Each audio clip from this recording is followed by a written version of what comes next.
My name is Joyce Connery. I'm currently the chair of the Defense Nuclear Facility Safety Board.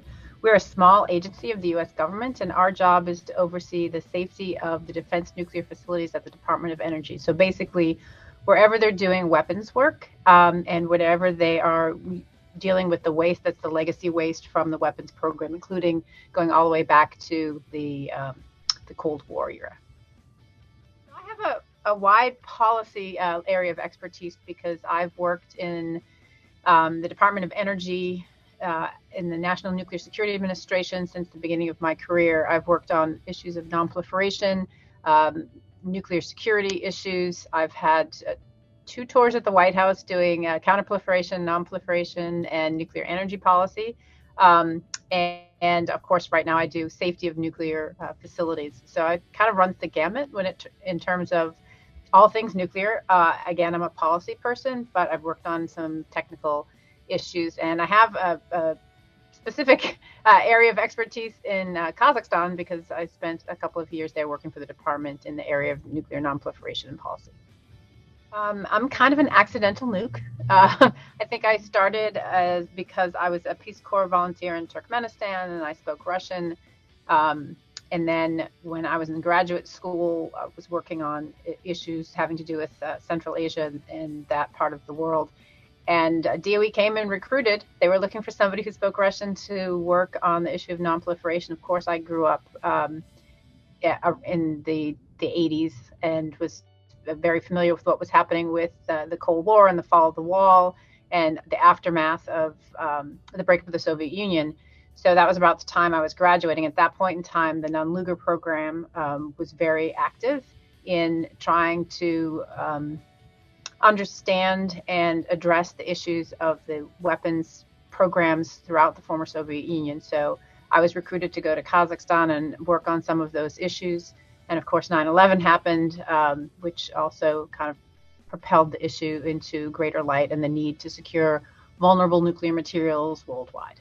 Um, so I think that people hear nuclear and they get they get kind of I don't know, a little nervous about the technical aspects of it, and I believe there's a lot of common sense into how you deal with the issues, and it's about risk management. The materials exist. Some of them can be used for good. Some of them can be used for not good purposes, and I think that understanding the risk balance of how to deal with both the materials, the waste, and the impacts, safety and health impacts of the potential use of nuclear for either for radioisotopes or for nuclear power or for obviously weapons is that risk calculation. So I take a very pragmatic approach to the issue, and then a kind of a policy approach because what is the alternative and what are the impacts of the alternative is always what you're looking at from a policy standpoint is if not this, then what, and what are the consequences of the decisions to go in the other direction. I think the public should care about the nuclear issues because they are actually very, very prevalent in our lives. People just don't recognize it. I mean, we get about 20% of our electricity in the United States from nuclear power. And with the issues of global climate change, I think there's going to be a lot of pressure to determine how we can get a lot of energy with low carbon emissions. And nuclear is one of those solution sets.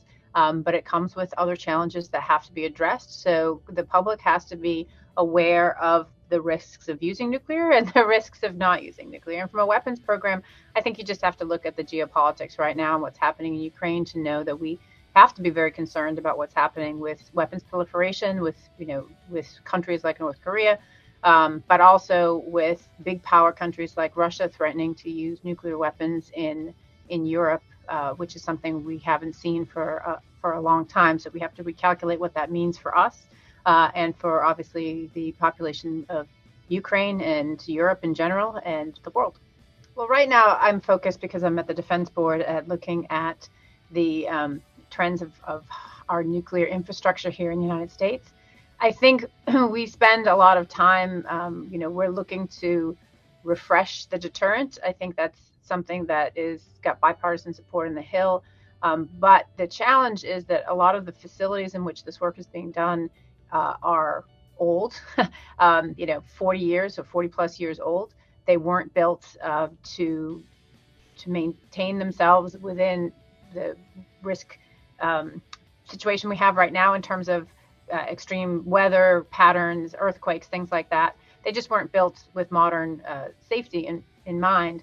And then we also have a turnover in workforce. So as we ramp up with some of the programs, we've got a lot of new folks in the field. They don't tend to stay in the field as long as they did back in the day when you took a career and you were there for 40 years. The next generation is looking for interesting work and they will move around. And so therefore you don't have the same level of expertise that you did prior years. So from a safety standpoint, I think this is a risky proposition. Old buildings, new workers, high risk work.